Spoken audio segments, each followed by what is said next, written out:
Russell Brunson taught you and many entrepreneurs how to build funnels that convert, but there's a silent legal risk that he never mentions. I call it the fraud funnel, and it's destroying freelancers that think great marketing is enough. I'm Karam, I'm a business mentor for entrepreneurs, and I'm a former 20-year courtroom attorney. Now, I've reviewed thousands of contracts, I've litigated cases, both for entrepreneurs and against them, for fraud, breach of contract, business disputes, you name it. And I've learned that most disasters, like fraud funnels, could have been prevented with the right knowledge, contracts, SOPs, and mentor by your side. So this is all about learning from the mistakes of others so you don't experience that pain. So in this episode, you're gonna learn 3 things you won't learn anywhere else. Number 1, I'm gonna explain to you exactly what a fraud funnel is and show you a real-world FTC case that proves how dangerous it can be for your business. Number 2, I'm gonna break down the top 5 legal mistakes that freelancers make when it comes to fraud funnels without them even realizing it. And number 3, I'm gonna give you my battle-tested legal defense checklist to audit your funnels with the exact terms and strategies that I use to bulletproof your business. So if you stick around until the end, you'll walk away knowing exactly how to spot a fraud funnel before you build one and how to make sure yours is built to convert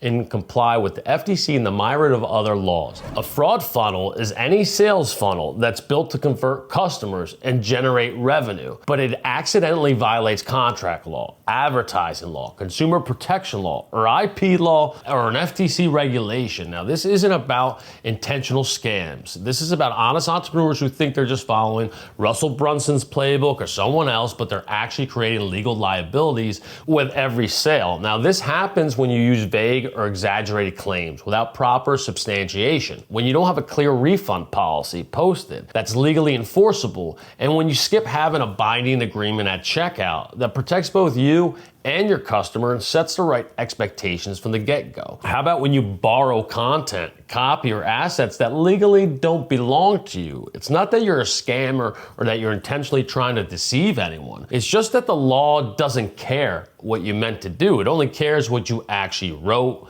what you actually promised, what you actually did, what you actually delivered. So if you ever end up in court in an FTC investigation, facing a class action, here's exactly what's going to happen. Learn it now so you don't have to learn it later. The court's going to blame you, the business owner. Why?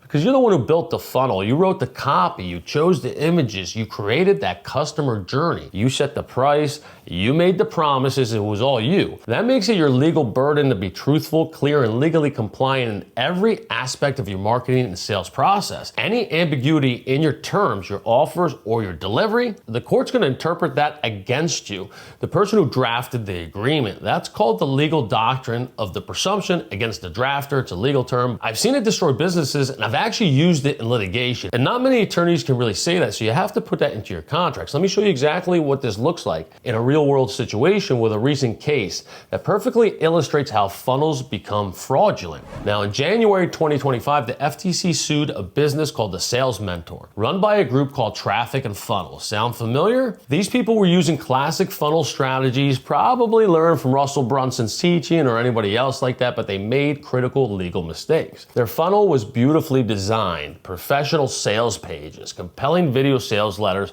social proof, testimonials, and urgency-driven offers, all like you've been taught. From a conversion standpoint, it probably worked incredibly well, but here's where they went wrong. Their funnel promised people could make $10,000 to $20,000 per month by joining their telemarketing training program. Now, they claim to have helped over 25,000 people hit 6-figure incomes. They showed testimonials of students making massive amounts of money. How attractive is that? Now, the problem, they had no actual proof to back up these claims, no data showing typical results, no documentation of the 25,000 success stories, no substantiation for the income promises. This is a big problem. Now, the FTC called it deceptive advertising. I call it fraud. The court agreed completely. They were ordered to refund almost $1 million in consumer losses, and they're banned from making unsubstantiated income claims ever again. But here's what made it worse, and here's what you have to understand. Their entire funnel became evidence against them. Every sales page, every email sequence, every video testimonial, Every social media post is evidence. The very marketing that made them money becomes the legal weapon that destroyed them because their funnel made promises, big promises, without evidence. It had no legal structure to back it up, no proper disclaimers, no clear terms of service, no compliant refund policy. So what's the lesson? If your funnel overpromises results, uses vague language, or lacks proper legal disclaimers and structure, you're legally responsible for every claim you make. And the court will always rule in favor of the consumer when your marketing can't be legally defended. The burden is on you, and never forget that. So let's break down the 5 most common legal flaws that I see in funnels made by entrepreneurs that turn their conversion machines into legal disasters. Mistake number 1 is false claims without disclaimers. You show testimonials or results like 6 figures in 6 months. I made $50K my first month, but you don't have the right legal disclaimers to clarify that those results are not typical for most customers. Under FTC guidelines, testimonials must either represent typical results or you must clearly disclose that these results aren't typical. Using your best case scenarios without context is considered deceptive advertising. Now, mistake number 2 is no clear refund policy. You either don't have a refund policy clearly posted and linked, or worse, you promise 100% satisfaction guaranteed or a money back guarantee without specific details about how, when, and under what conditions refunds are processed. This creates customer confusion and legal liability when people want their money back, and you haven't clearly defined the process. This can also lead to consumer fraud and some very, very significant damages. Now, mistake number 3 is not having a binding agreement at checkout. Now, a customer pays for your product or service, but there's no contract, no legal terms of service, no legal protections for you as the business owner. You're essentially doing business without a legal framework defining the relationship. Now, this leaves you completely exposed when disputes arise because there's no written agreement about what you're providing for that customer and what they're responsible for. And your customer is one of the 5 deadly enemies that every entrepreneur will face, and you will face your customer eventually. Now, mistake number 4 is that your marketing sells a complete transformation or a done-for-you system, but your actual deliverable is just a course, template, or a consultation. This mismatch between marketing promises and the actual delivery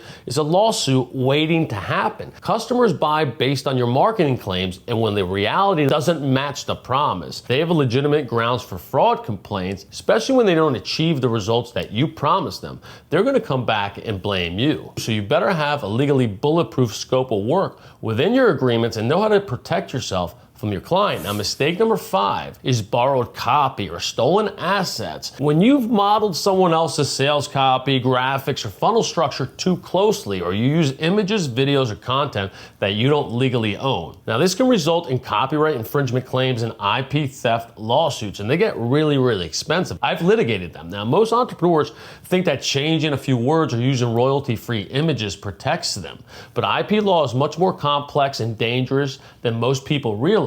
So you really need a business mentor who's an attorney by your side and the right contract provisions in your contract to protect your IP, both offensively and defensively. So here's a comprehensive checklist to run through before you launch any funnel, whether it's a simple lead magnet or a complex high-ticket sales system. Number 1, you need a terms and conditions that's clearly linked at checkout with a mandatory acceptance. Number 2, you need a detailed refund policy with specific procedures and timeframes. Number 3, you need FTC compliant disclaimers. Number 4, you need a written contract or scope document tied to every sale. Number 5, you need the right IP ownership clauses for all outsourced creative work. Number 6, you need to substantiate your claims and keep records of them. Number 7, you need a legal review of all your marketing copy for compliance. And number 8, you need a customer onboarding process that documents expectations and deliverables along with SOPs that match your contracts. Now, that's how you legally fortify your funnel so it can withstand scrutiny from customers, competitors, and the regulators. These could all be your enemies as an entrepreneur, because if you're going to build something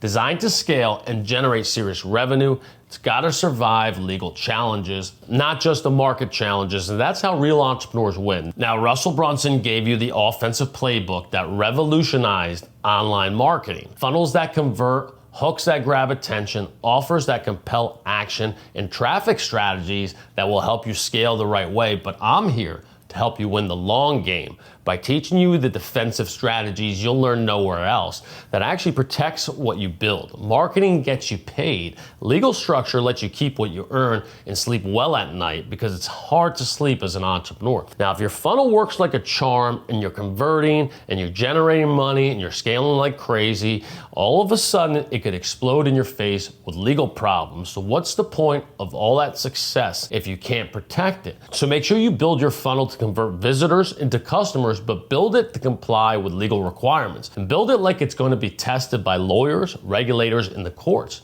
because someday it might be. So now that you understand what a fraud funnel is, we got to make sure that your sales scripts aren't leading you down that path, that they are also legally compliant, that they're legally bulletproof, and that's the next video. I'll see you there. Click on the link below for how to legally bulletproof your sales scripts. I really hope that you enjoyed this video, but if you're sick of guessing whether your business is exposed to legal threats you can't see or didn't know was coming, those enemies, mistakes, and liability that cause entrepreneurs to lose, then I've got something very special for you. It's my free business risk report, the same kind of analysis I charge $7,500 for in person when I do my business defense legal mastermind. Click the link below, answer some strategic questions about your business, and get a personalized risk report. You've got nothing to lose. Find out what's hunting you and your business before it destroys everything you've built. I'm Karam, the battle-tested lawyer. Stay legally bulletproof, please.